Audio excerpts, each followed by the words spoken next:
Assalaamu alaikum warahmatullahi wabarakatuh. Ashamaa harka fuun ilmaan Oromoo akkam nagaa keessanii fayyaa keessanii baga jiraattan. Appii bareedaa tokko isiniif qabadhee dhufee jira har'aan tana. Appichis maali jettan appii bareedaa tokko. Appichi akkaataa saahibni keenya paaspoortii waayifaayi yoo namni itti naqee fi itti fayyadamaa jiraate akkamitti akka waayifaayi san nuti irraa koppii godhannee fayyadamuu dandeenyu. Fakkeenyaaf nuti yoo itti fayyadamuu barbaanne koodii hin beeknu waan ta'eef bilbila kansaa fuunee itti fayyadamuu dandeenya. Yookaan ammoo nuti intarneetii waan hin qabneef biyyaas maatii keenya dawwaluu yoo feene bilbila kansaa kanatti fayyadamnaa jechuudha. Rakkina kana furuuf jecha aappii bareedaa tokko isiniif qabadhee dhufee jira. Aappichi akkaataa itti koppii irraa godhachuu dandeessan isinitti agarsiisa. Na waliin turaa isiniin jenna. Aappicha pileestoor keessaa arganna. Pileestoor irratti cuqaasna. Kunoo aappichi isa kana.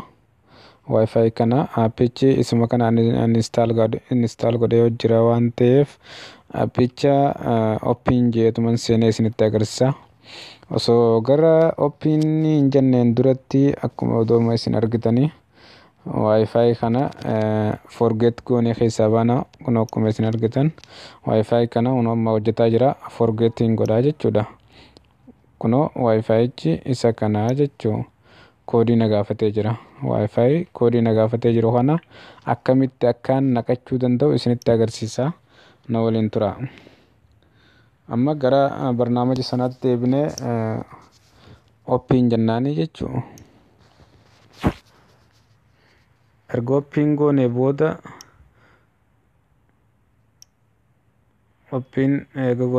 kunoo akkanatti nuu dhufa. Amma bilbilli saahiba keenya kunooti. No waayifaayiin kun hojjetaa jira jechuudha.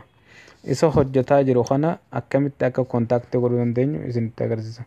Kunoo qulqullina shabakaatti dhiifama. Qulqullina kaameraati. Kunoo isa kana jechuudha. Yeroo takkaaf isa kana gad cuqaasnaa jechuudha. Kunoo erga cuqaasnee akkanatti nuu fida. Kaameraa keenya akkanatti irra deeffannaa jechuudha.